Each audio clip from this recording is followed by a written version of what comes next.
but it might even be cool to share something like that as Well, that's the well with thing is like, like that could be incorporated into all of this. We're talking top secret information right now that we're not going to actually explain, we are, there will be but no context but provided. we are working on the radio play. We are working on some other fun things for the future. Yeah. As is the norm, the second one thing ends, 10,000 new things begin. Yes. So The Stroke of Midnight connected universe is coming that's together. right. We're creating an entire universe of nonsense. Hmm. It is no longer planetary. Yeah. And neither is our subject for this week, No. right? Dorian wants to talk about AI. So before we actually say anything about AI, the greatest quote I ever heard, I'm going to play for you right now, Ooh, nice. and it will um Set the tone for the conversation. Much to say about it. It's computers. It has nothing to do with music. It's, it can't destroy a hotel room. It can't throw a TV off the fifth floor into the pool and get right in the middle. When AI knows how to destroy a hotel room, then I'll pay attention to it. that is the legendary Joe Walsh giving his take on AI. Damn. And it's one that I agree with immensely. Uh-huh.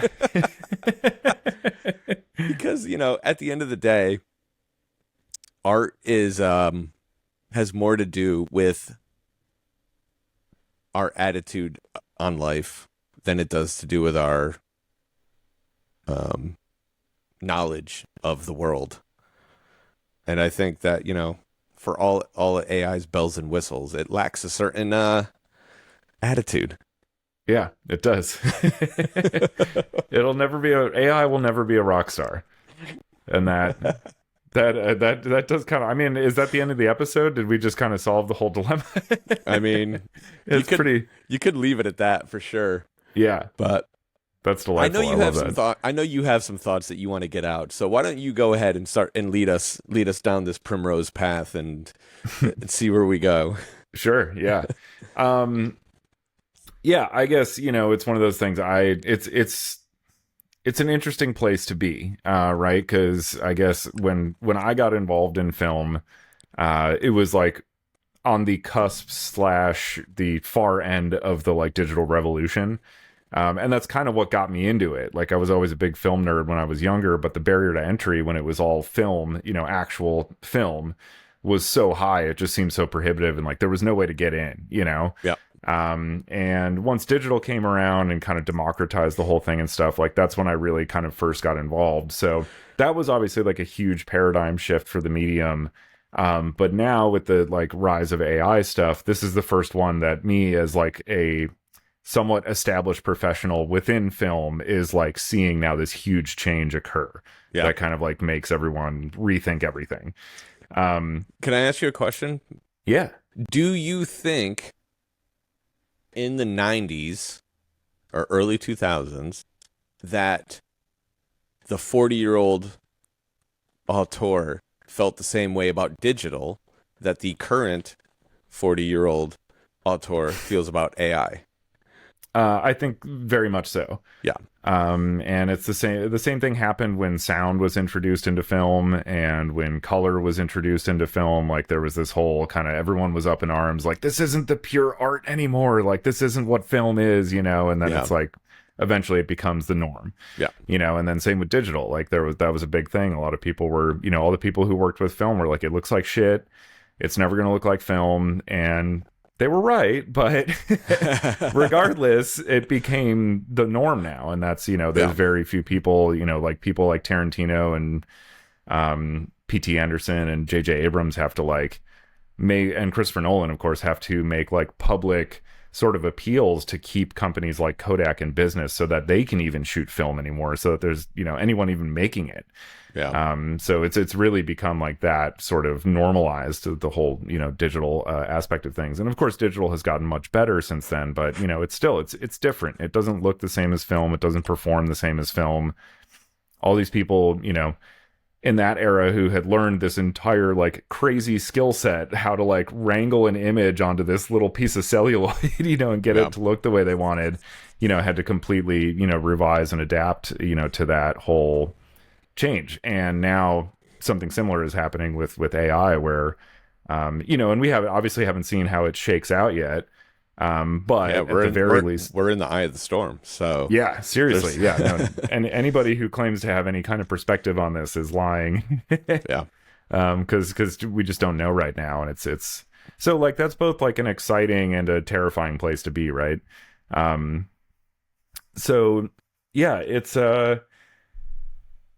it's something that I feel very conflicted about personally. And again, it's one of the, I keep like trying to remind myself of like the lessons of the past and like, you know what, at the end of the day, like it's a tool, right? It's Well, like, just like added, just like sound and film was, just like digital is, just like, you know, color film versus black and white film or whatever. You know, and whenever like a new tool like this is introduced, it's met with a lot of resistance, and I think rightfully so, because it's like, okay, let's stem the flow before we kind of like get in over our heads and don't even like know what it is we're even dealing with right now. Yeah. And AI has such a larger, because of its implications, you know, obviously those other technologies I'm talking about are very film specific. But the implications of AI technology are obviously like way broader and more far reaching. But you know, for me in particular, you know, I'm cool with AI making, you know, like a list of cool shit to do on a road trip or whatever for me, so I don't have to take the time to do it. But like, that's the stuff I want it to do. I don't want it like, I don't want it making art so that I have time to do the dishes. I want it to do the dishes so I have time to make art. Yeah. That yeah, And I mean it's gotten flipped somehow, you know. well, I think the natural intuition of humans in general is anytime you get a new toy, it's what can it do? Mhm. Let's see what this thing can do. Yeah. Right? And that fun lasts for a very, very brief period of time. And then it's let's use this thing for what it was meant to be or what it is good at, you know? And so I think from a utilitarian standpoint, it is extremely useful. From a creative substitution, it is very detrimental. And so hopefully, you know, once the shine is worn off, so to speak, hopefully people can use it for what it, you know, really should be used for, you know, as an extension of our ability to organize our thoughts and organize information and aggregate information and all the menial tasks that do, you know, hinder us from being our most creative selves. And so I think, you know, time will tell. Yeah. And there's been enough pushback, especially like in the film industry, you know, with like whatever collective bargaining agreements and all that kind of stuff. Yeah, those didn't work. It did work. Oh, okay. No, Yeah, it was well, it was like a minor stopgap that had like a real easy workaround pretty much immediately. So yeah, it was kind of a bummer to see. You know, the deal they struck after all those strikes and stuff was like, this is not nearly sufficient. That's unfortunate. I will say I actually stumbled onto an Instagram account in the last 24 hours called the AI. Is it called the AI Cop or something? I don't know. It's something like that. But basically, it's an account calling out musicians for using AI art as their concert posters. Oh, okay. And it's hilarious. That's awesome. It's Carl Winslow in a RoboCop outfit, being like, "Shame on you, Humphreys McGee," or "Shame on you," whatever. Like Humphreys was the most recent one that I saw, but oh man, that's hilarious. So, you know, I think. Go ahead. Oh, I live down the street from the guy who does merch for Humphreys McGee. Oh, really? He has a dog, so I bump into him while I'm walking Jimmy sometimes. And like we just started chatting one day and was like, "Oh, I work for Pretty Lights." And he's like, "Oh shit, I work for Humphreys McGee." And we were talking, so I'm gonna hassle him about that next time I see him, which might be later today. Yeah. So I mean, the thing with this account is, you know, they're assuming that it is AI. You know, Mhm. when and they've got some pretty good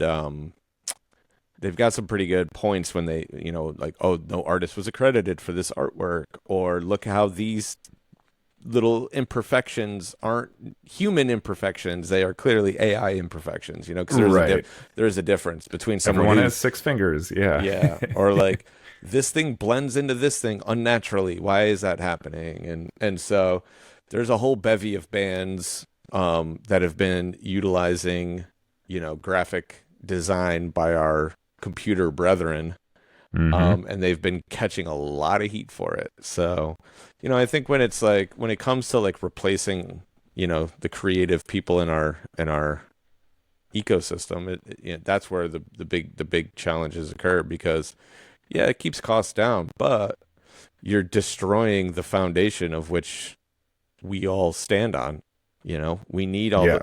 you need all these people to, to nurture the environment that is the creative arts, and whether it's a graphic designer, whether it's a sound designer, producer, this thing, that thing, all of those things, that we all work together to make all of this happen.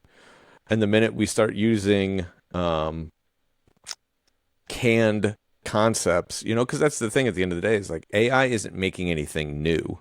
Right. AI has taken everything that's ever been made in the history of time and just repurposing it.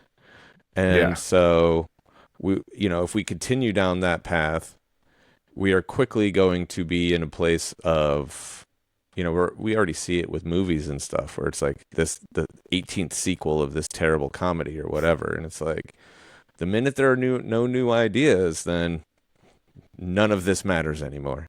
Yeah. Right. Yeah. It's the ultimate visual remixer, Yeah. essentially. But yeah, and I mean, that's really what it comes down to, is like, like I was saying before, it's a tool. So, what I constantly have to remind myself is, like, it's not AI that concerns me. It's how people use AI that concerns me. It's human nature, is, again, as always, is the problem. Yep. It is both the thing that I'm fighting for in going against AI, and also the thing that worries me about AI. So it's a bit contradictory in that regard, but again, that's human nature. And I think there's this perception, because the place I could see AI fitting in and actually being, useful as the tool that it is much like any other program. It's a collaborator. Yeah. It's not the artist itself. It doesn't produce the final thing. It helps you get there. And it seems like right now there's this perception that, like, if we hire, like, yes, that's the thing that really deterred me from it at the outset, was like, I had friends who started losing their jobs to AI, like writers, and they were like, oh, well, this AI model can write a review in your style if we tell it to. So why are we paying you when we could just have this thing do it? Yeah. So it's like, well, what if, instead of just completely replacing the person with AI, you paid them to work with AI to develop these things maybe quicker or whatever, but they could still put their touch on it, their fingerprint, however it works. I don't know exactly how that relationship would pan out. But it seems like that, is much more palatable as far as like a way forward with AI, is like, there are artists who work with AI tools as collaborators, much like I currently work with DaVinci and Fairlight and, all these things to, which, exactly automate these tasks for me. Yeah, there are AI assets inside of all these programs now too. And right. so like, they're constantly pushing me to utilize them. Yeah. We're all using it in one way or another. It's just how egregiously are we using it. There were some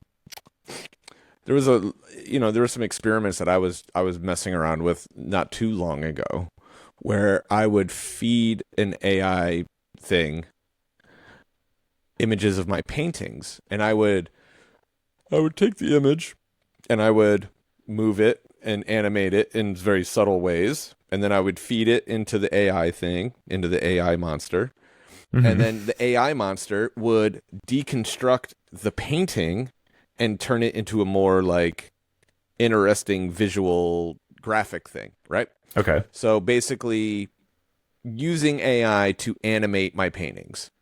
And I think to myself, like, this is an interesting use of AI because it's not creating anything. It's taking things that I've created and manipulating them in ways that otherwise wouldn't be possible. And so it's a fine line. Mhm. It's one that I wasn't really like totally comfortable with, I guess, or at least I wasn't happy with it yet. But there are definitely like inklings of opportunity there. And so, you know, ooh, excuse me. Woo. Fall is in the air, ladies and gentlemen. Yeah. I think that there's opportunity to coexist, but yeah, the intentions behind it need to be good. Mhm. To just replace people or replace processes entirely, we'll find ourselves in a very homogenized and very one-dimensional world much more quickly than we could ever possibly imagine. Yeah, right. Social media has already done a lot to contribute to sort of like monoculture popping up where it's like there is the one true opinion, and that if you stray from it, you are ostracized. Oh yeah. And adding a technological element to that also kind of does the same thing. And it's like, it's already bad enough that like our algorithm or the algorithm, whatever it is, like we've talked about this before. Go to somebody else's place and open up Netflix and you will see shit you didn't know existed. Yeah. Because all it does is feed back to you the things you've told it you like. And it's like, oh, you like that? Here's 50 more of that. Yeah. And it's easy to see how that just funneling, process will, continue to occur if we allow the actual creative, element to be influenced by this as well. More so than it already is. Obviously, there's market forces that push things in a certain direction. But yeah, that's, and that's really the big conundrum is how does that kind of regulation happen? It's going to have to be self-regulation, unfortunately, right. because the genie's already out of the bottle, and I don't know, like, and in not to get too politicized about it, but in like a late stage capitalist kind of society as well, where it really is, it's obvious to see like how big tech companies are going to use these things. It's exactly the ways we've been talking about, to not have to pay people, and just let the machine do the work. And so that's really, I enjoy, and I think it's interesting to like kind of grapple with the individual creative challenges and moral kind of dilemmas of working with this technology. But yeah, as usual, at the end of the day, the giants are going to dominate the conversation and ultimately determine, I think, the way that this stuff is implemented. And that's the thing that scares me, and like makes me very negative as far as like my perception of the technology and its utilization. If it were something that were, if we as artists got to drive the narrative as far as like how this stuff is being used and how we're figuring out how to integrate it within, our own processes and stuff, and got to, again, control that narrative and ultimately determine the outcome, then like I'd feel a lot more confident that maybe we'd be headed in the right direction. Yeah. I think one of the things that's going to intrinsically happen is that you'll find that the true artists will find a way to work within all of this, because like in my mind, and it's similar to what Joe was talking about, but like artists who are like unapologetically unique don't really have anything to worry about. Yeah. Right? You just find a new way to be unique. And that's kind of like, that's what, the driving force of creativity is like, regardless of like what the trend is or what the cool thing is, or, how much competition there is out there, the artists that create on their terms will continue to do so successfully, I hope and think. Yeah. So we'll see. No, it's true. Yeah, I think I'll probably eat these words in 3 years and say that when I'm working at a fucking, a mechanic shop or something, because the robots, can't figure out how to get underneath a Tesla or something. But like, yeah, right.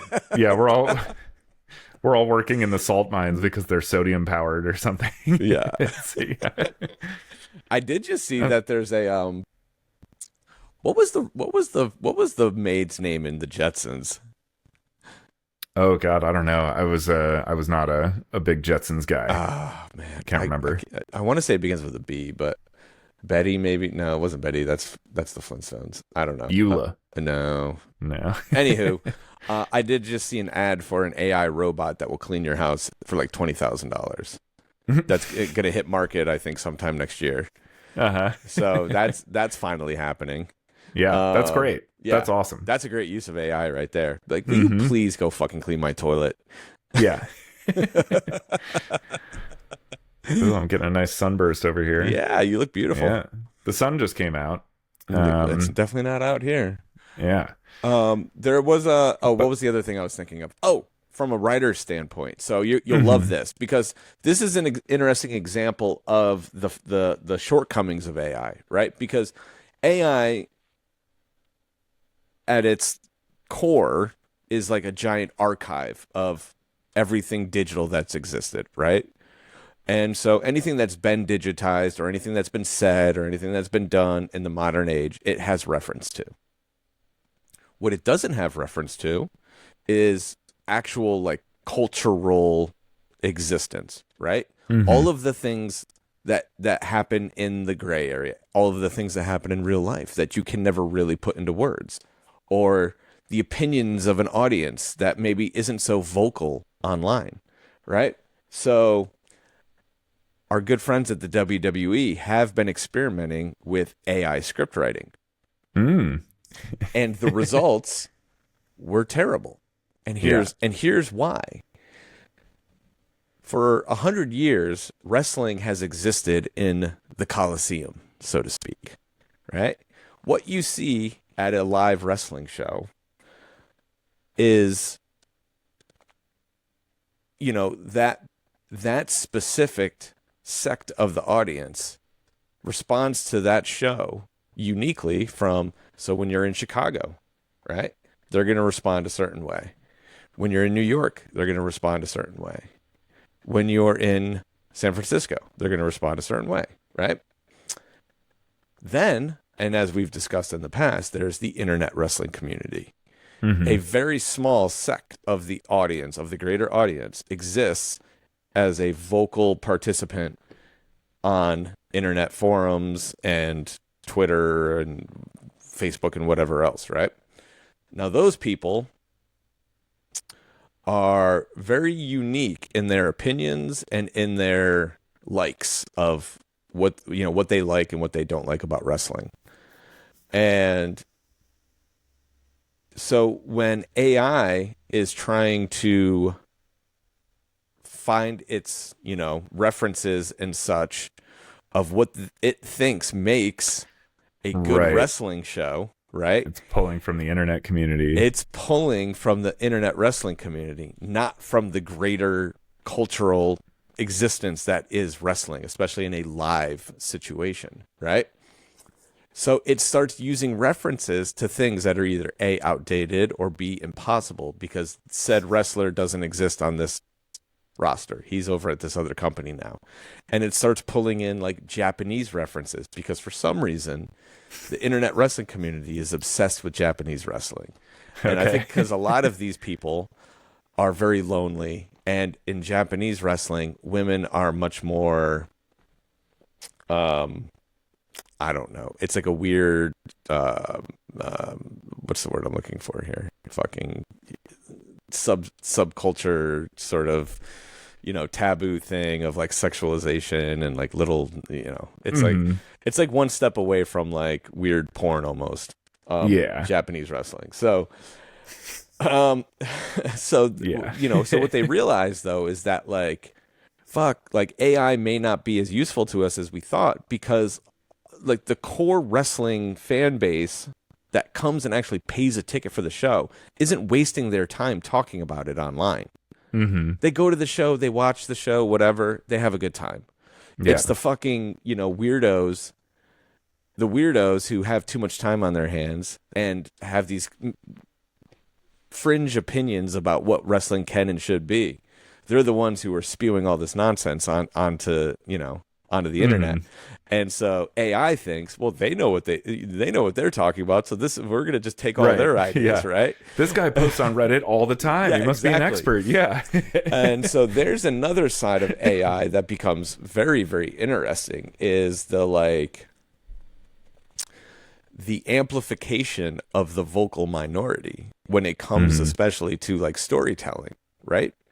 Because when you really think about it, when you really, really, really think about it, in any situation, whether it's music, film, wrestling, TV, blah, blah, blah, the vocal minority, the people who actually decide to like take the time to spew whatever nonsense they have to spew, do they speak for the average fan of said thing? You know? And sometimes maybe they do, and sometimes maybe they don't. It's hard to say, right? But I think you'll see the results, much like WWE did, that like, oh shit, this is getting bad information. Yeah. So that's something to think about. It's and that's really interesting, and that's really cool, actually. It's such a discerning. It's funny to say this about the wrestling audience, but it is a very kind of discerning audience in a sense. Like they're very attuned to like what this thing is, and if it strays from that, it's as I saw when you took me to that show last year. The immediacy of feedback is so strong that it's like you can't really like bullshit this audience. The second you do, they're in the room. Yep. And they're going to tell you right now, this is bullshit, through their reaction and whatever. So, it's really cool. I guess the element of that, from the writing standpoint that, maybe doesn't give me so much confidence is the fact that like at this point, movie and TV audiences have been, again, like you were talking about, it's all remakes, reboots. There's an 18th sequel or whatever, like, that kind of degradation is already present. And like having, I feel like in that environment, having AI write season 27 of Dexter or whatever, is like not going to be as noticeable to the audience because like the quality has already dropped off so much. Yeah. And again, like with the way that the algorithm works and we just keep getting fed the same thing over and over again.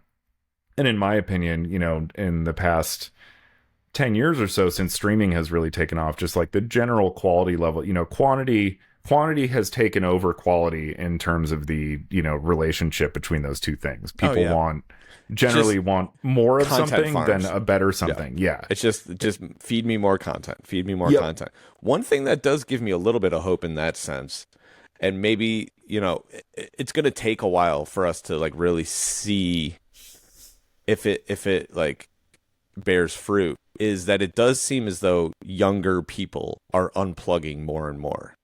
That's what I've been hearing, and so, it's very heartening. Yeah. And so if that trend continues, then I think, we'll find ourselves in some new golden age, hopefully, of people that have kind of broken out of this chain of this cyclical thing of just the feedback chamber. And, and then, here's the thing, right? Hopefully that giant comet up there is actually a fucking spaceship. And hopefully they come down here and they fucking smarten us up a little bit. Yeah. Be like, whoa, hold on, guys. But if that doesn't happen, then, as is everything in life, everything is cyclical. And much like I think what we saw, in like the 80s in music, right? Where in the 80s, music lost all substance, and it was all, the byproduct of the music video age. And it was just like, how glamorous could you be? How outrageous can you be?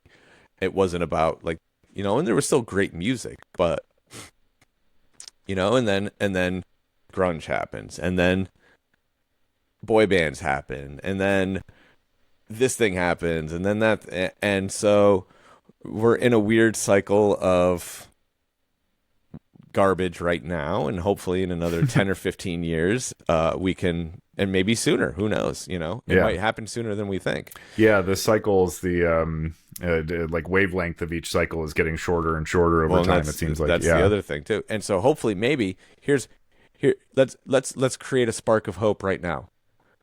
I'm going to see one of the greatest bands of all time play their first shows in 7 years next week. Fuck yeah. Perhaps some young here. I think we talked about this on the last episode, right? Yeah. About how most people streaming Radiohead right now are between the ages of 13 and 16. So let's still insane. I've told like 4 people about this since we recorded, and they're all like, "What? Why are these words coming out of your mouth? Yep. This makes no sense." So this is our hope for the future. Is that a bevy of youngsters make it to these shows over the next couple of weeks, and they are inspired to lead the revolution out of the dark and into the light that is musicianship and creative integrity. You know, because here's the thing, right? They right now in this moment, they may think of Radiohead as that song that everyone's TikToking. But that all you need is the door to open, and then they're going to learn, and they're going to say, "Oh wow, they wrote this incredible masterpiece of an album," and then they told everyone to go fuck themselves and went in a completely different direction and wrote this masterpiece of an album, and then they did this crazy thing, and then they did that, and they, you know, and the list goes on. And as they learn more, and then they are inspired to say, "Fuck all of this, let's make our own masterpiece."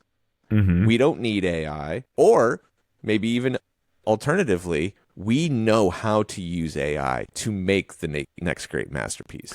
Right. Us old fogies aren't ever going to be able to figure it out. We're aged out of that concept, I believe. It's going to take some 10-year-old who is thinking about all of this from a completely different angle and with a completely different understanding of how this can all work. Because right now, like, you know, like we're in that weird position where we're old enough or we're young enough to understand what's going on, but we're too old to really like accept what's going on, right? Right. We're still in a position where we're trying to fit this new thing into what we already know, instead of approaching it all as like a new thing. As this is what it is. This is, right? We are, you know, you get to a certain point in life and you have your things, and then if you're open-minded enough, you say, how can I fit these new things into my thing? Once you reach a certain age, you're not doing most people anyway, aren't doing a new thing. Yeah. They're just trying to figure out how to do their thing best with whatever new options exist around them. And so for this next generation, they don't have that thing yet. They're still finding their thing. And so they have all of these new options laid out in front of them. And, maybe the future isn't so bleak. I like to stay optimistic when it comes to that kind of stuff. I look at my lunatic child and I say to myself, you're so out of the box that you are bound to do something crazy. Yeah. Whether that's a good thing or a bad thing, I don't know which. Yeah, but you're going to figure it out, though. You're going to do something that's going to leave a mark in some form or fashion. I don't know. He could be a fucking serial killer. He could be the next great rock star. I don't know. But there's something cool's bound to happen eventually. And, whatever you do, be the best. Yeah, exactly. It's true. And like, I mean, that's a really good point. Cause like that was when I was talking about getting into film school, and it was like, right, as like digital was really kind of becoming a thing. That was what was exciting about it for me. Was I was like, okay, well, I haven't worked in film, so I don't have that like preconceived notion of like how these things should work and this process, so I get to be part of like the generation that gets to like think about this as something new and different and figure it out on its own terms, rather than just like complaining about how digital doesn't look like film. Yeah. And here I am. And this one, I see this one a lot in like the lighting world, because like when a console changes, so like when we went from the Grandame 2 to the Grandame 3, right? This is an argument by us old fogies. Is like, this old thing does exactly what I want it to do. Why would I learn this new thing? Right? And so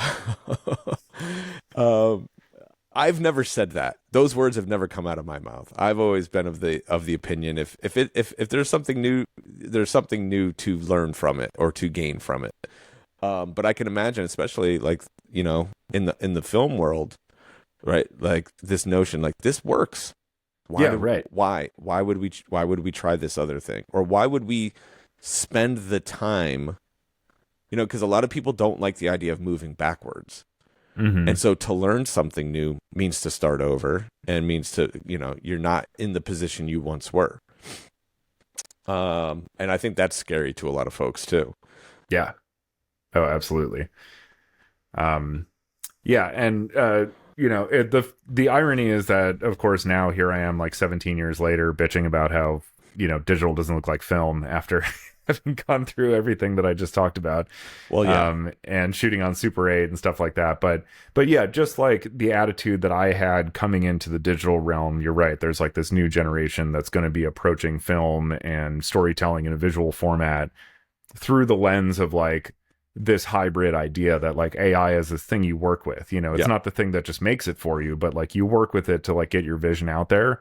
And you're right. Those people will probably make some incredible stuff.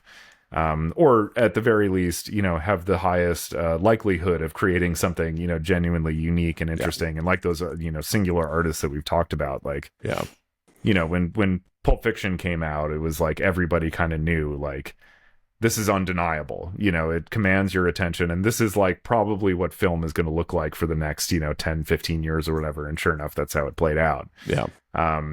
So yeah, those types of artists, like no matter what the technological constraints or freedoms are of the medium, are going to, you know, utilize their voice in a way that like gets out who they are.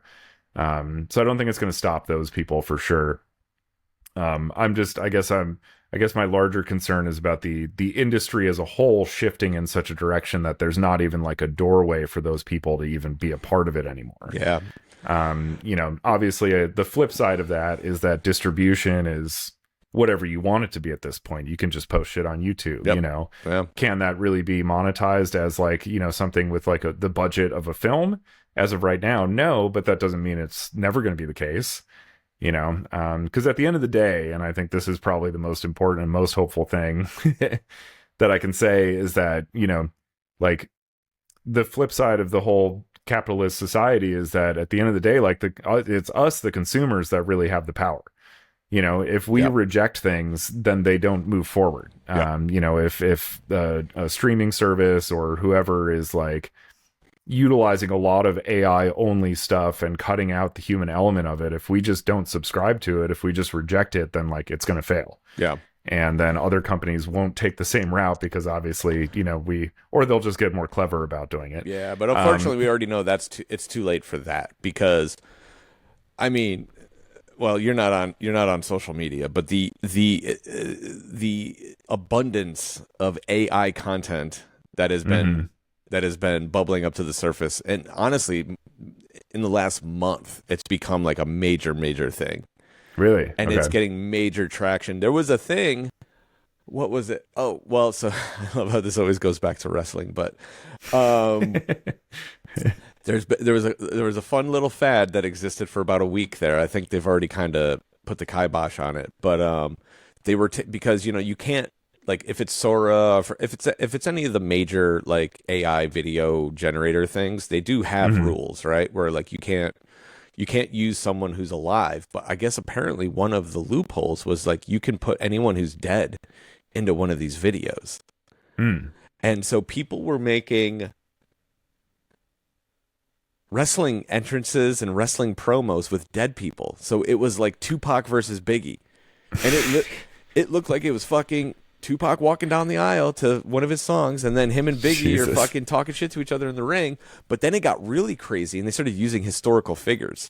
So it was like MLK versus Albert Einstein, and MLK went heel, and like it got crazy. But apparently it pissed a bunch of people off. They were like, "How dare you make Martin Luther King a bad guy?" And so now they're starting, I guess, I don't know if they're implementing like a historical figure rule, but now you can't use historical figures in some of these video creations because Yeah. people already abuse that. Right. quickly abuse that. Yeah. Yeah, MLK fucking. I'm surprised that's only as far as it went. I feel like it could have been so much worse. It got crazy. I mean, there was Yeah. Jesus and a few. There was like Jesus versus the Buddha. Like I don't know. It was all and like Nice. Gandhi. And, it was all over the place. But like, Well, these, if you like, want to use fictional characters, and in my opinion, fictional characters, that's fine. but yeah, it got pretty rowdy in there for a minute. And I think that I read an article just the other day saying that they were gonna have to put a stop to that. So Yeah, that is what a can of worms that is. mm-hmm. I can't even imagine what it's like to regulate that also within the software, Yeah. even just like trying to tell the model itself, like, these are the things you can and can't do. That seems like, Yeah. Herculean task. Yeah, it's a weird fucking world we live in now. Yeah. Yeah. But yeah, as you were mentioning though, about the younger generation kind of, picking up on some of this stuff and starting to reject it. A buddy of mine who works in marketing, was telling me that he was watching some talks recently about, consumer culture nowadays and how much it has changed with these younger generations, because they've become, they were, as soon as they were born, like, the algorithm was there, it was like collecting data on them. And when they come of age, in their teenage years and start to realize, like, hey, that's kind of fucked up. Like, since I was a child, you've been like, so they're saying, like, I hate this. I don't like this. Yeah. They're leaving their phones at home when they go out, things like that, to try to not, give it information on them so it can't try to predict them or tell them who they are, It's the natural progression of, like, being a rebellious teenager, right? Yeah. Like, you don't want to participate at school. You don't want to be, like, you don't want to be the center of attention. You don't want, like, for that portion of the youth, that kind of goes through that whole thing. When you think of, like, the grunge era, right? Like, that was the, like, that's the best example of, like, teen rebellion as a, like, movement, right? And now what we're probably going to see or not see, if you really think about it, is the disappearance of that generation. They're going to disconnect and disappear from all of this because that's their form of rebellion.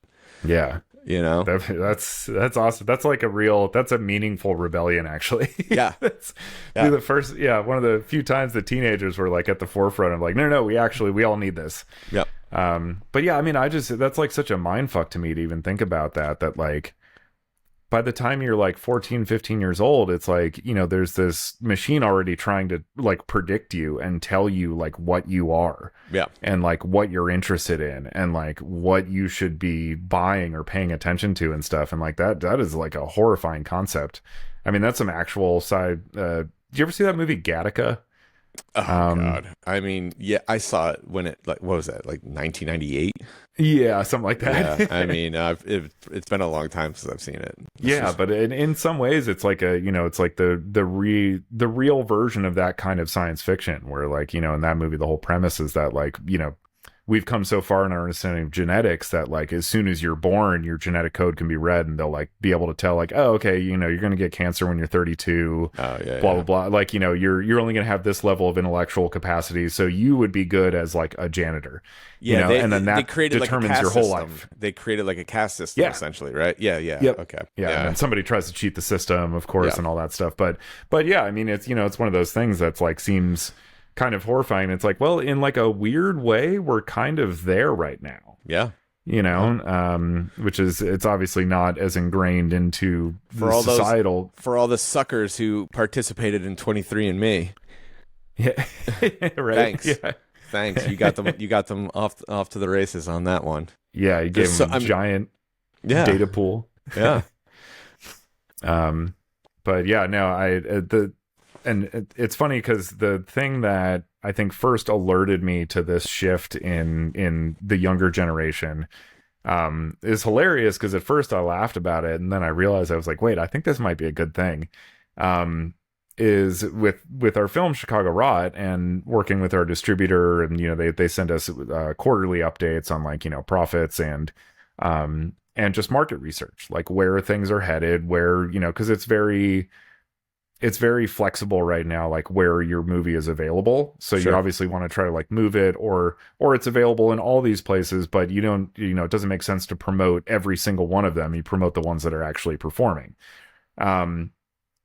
So over the past few years, what's been happening more and more so is like our distributor has been constantly pushing on us what's called AVOD, which is advertising based video on demand. So there's like, there's a bunch of different formats of this. There's like premium VOD, PVOD they call it, which is when like, oh, this movie's in theaters, but you can rent it at home for like $30, or something like that. Yeah. There's subscription based VOD, which would be like Netflix. You pay one fee, you get everything. Yep. And then there's advertising based VOD, which as of an older generation know, is basically fucking television. Yeah. There's commercials. You don't pay for anything, but there's commercials. Sure. And the younger generation has flocked to AVOD in like insane numbers. Really? Yeah, because like for us, we grew up with commercials, and then it was like this idea that like, wait a second, I can pay, and then I just never have to watch a commercial again. That's fucking great. Yeah. But for people who grew up on that, they're like seeing it the opposite way, and they're like, wait a second, I don't have to pay shit if I just watch an ad every couple of every 20 minutes or so. Yeah. And so all of the growth, our distributor was more and more so, and at this point they're like, it's almost like not even worth it to promote on the other platforms. It's like the advertising based VOD, like Tubi and what's a Freevee is the one that YouTube, I think Amazon. Yeah. Is like, those are the places where everything is blowing up right now. Interesting. And that does make sense. I was cracking up at first, but then I was like, you know what? This is a good thing, because like where streaming has gotten us, in my opinion, personally at least, is like it has degraded the quality of things and brought us closer to all the stuff that we've been talking about. This episode, that's sort of like monocultural thing, but this is like, this is a more like open, free form, you're not being like guided by anything, kind of format. And the more that like things are guided by those types of considerations rather than the algorithm, is I think a very good thing as far as like where things might be headed in the future. Well, it's an interesting prospect too, because like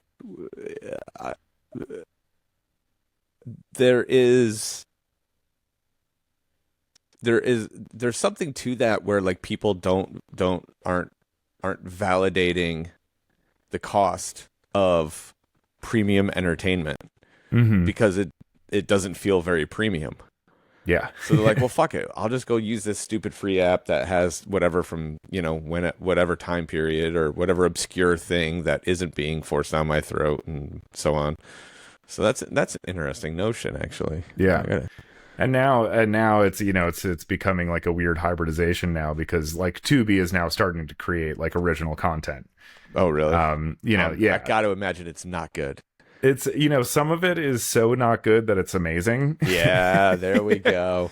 And then there's like one or two people who seem to be like actually genuinely very creative artists who have decided like, they probably will let me do whatever I want. Well, that's the ticket right there, right? If there's freedom, there's freedom there that doesn't exist in other places. Yeah, exactly. And they're kind of in a position too where they don't know, they have no idea what works for them at this point. So they're kind of just throwing spaghetti at the walls and seeing what sticks. So it's an interesting place to be. There was a time, and I think it's still very much a thing, but like comedians just completely like bypassed traditional media routes, and they were just putting their specials up on YouTube because they were like, there's no restrictions other than like, now there's some language restrictions, I suppose.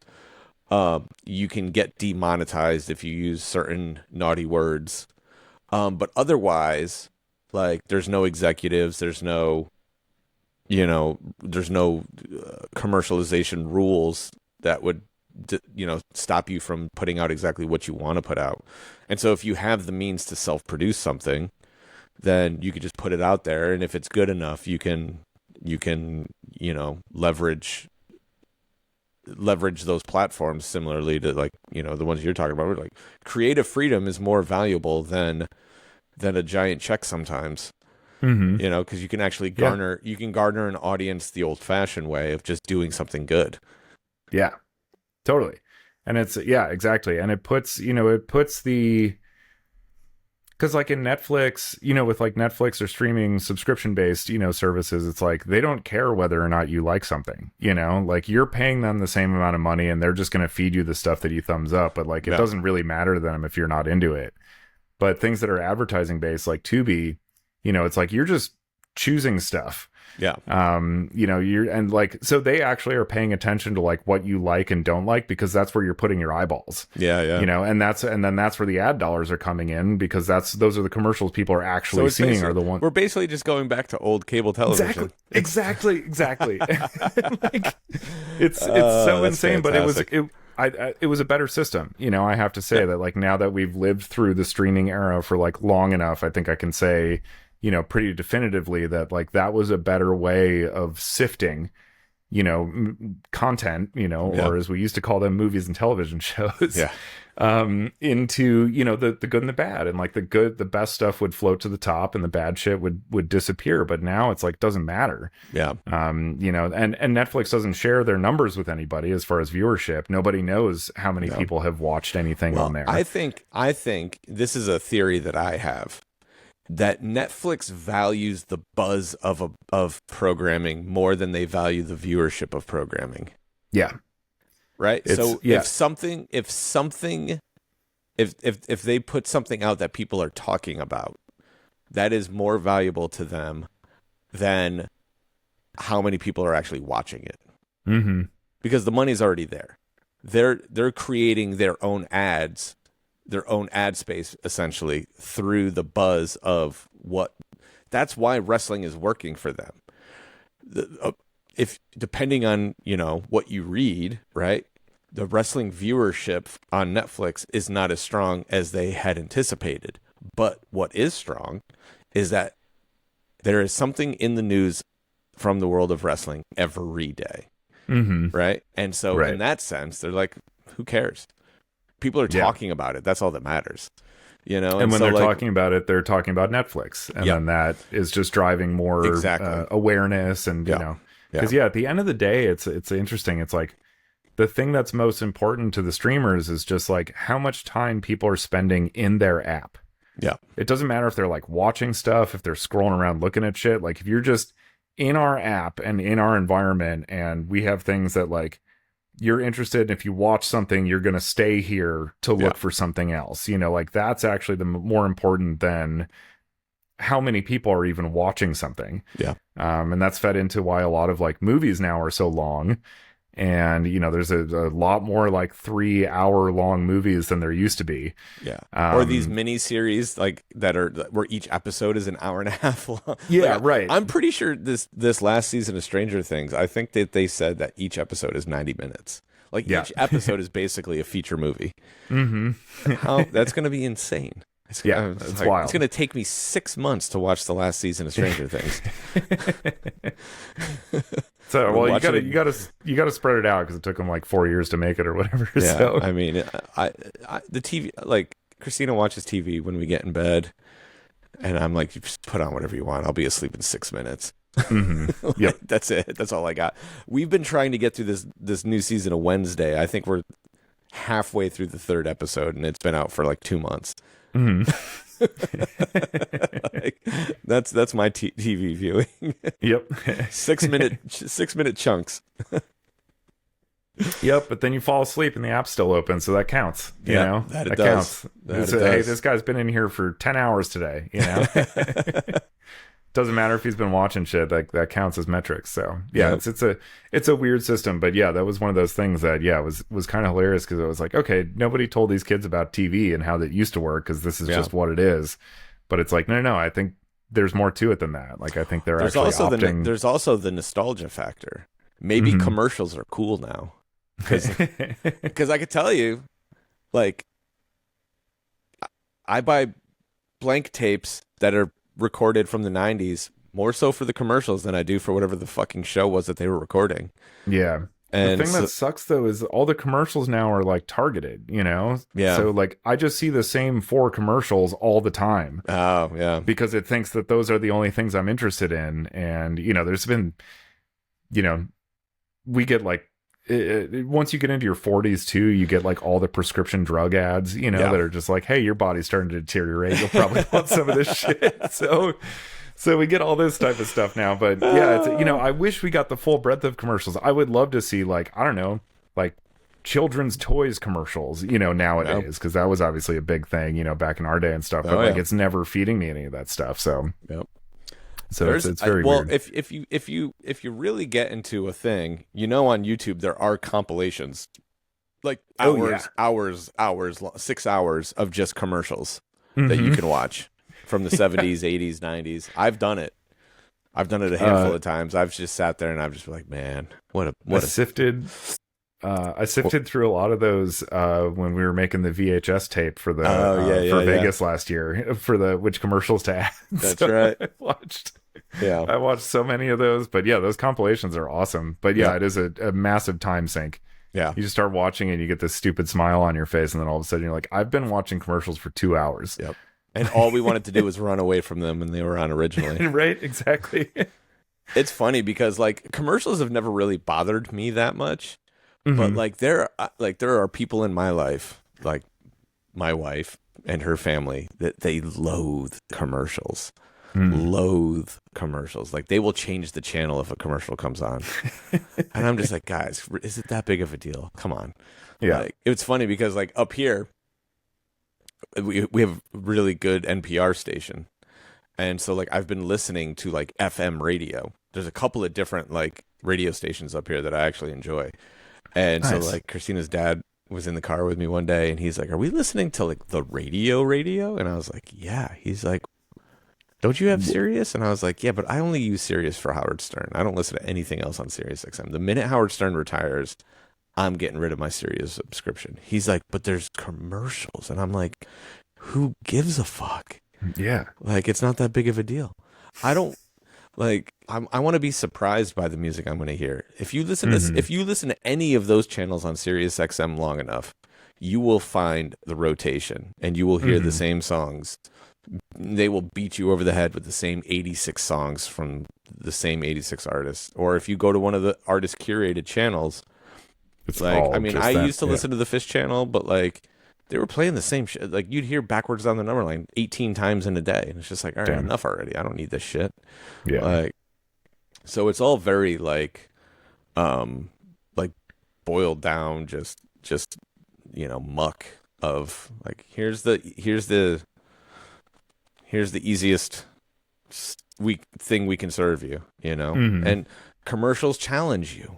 So be challenged. Go watch TV with commercials. That's our message for the day.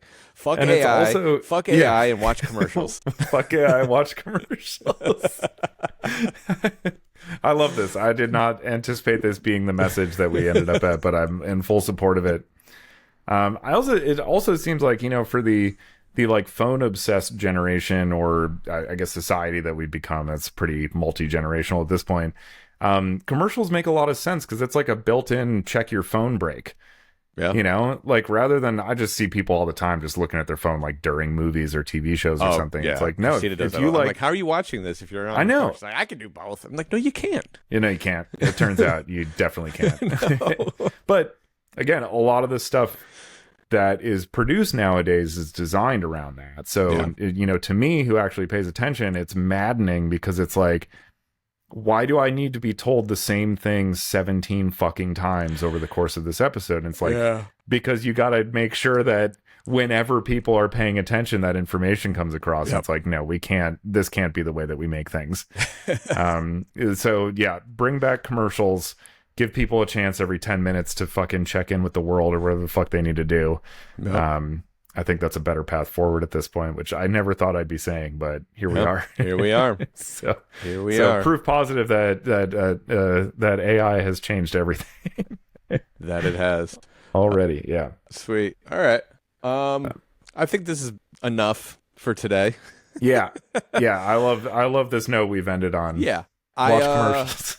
I will be in Spain when you hear this episode. We are recording this a little early, so that way, so I can't do the joke of how was your Halloween. Mm-hmm. I just let the cat out of the bag. We're recording this on the Thursday before Halloween, but Wah, wah. I will be in Spain. When I get back, we will talk all about the triumphant return of the Kings, Radiohead. Yes. Hell yeah. And I whatever can't other fucking wait to hear about it. stupid nonsense I get into in Spain, whatever my Yeah. wife makes me do. I'm sure we're going to do some dumb shit. So, Yeah. Sweet. Get yourself some espadrilles while you're there. some what? Some espadrilles. I don't know what that It's is. a type of shoe. Yeah. Oh, Yeah. Well- Spanish shoe. a Spanish shoe. Mhm. I'll keep my eyes out for them. Keep your eyes out for espadrilles. All right. Sounds good. Till next time. Bye-bye. See ya.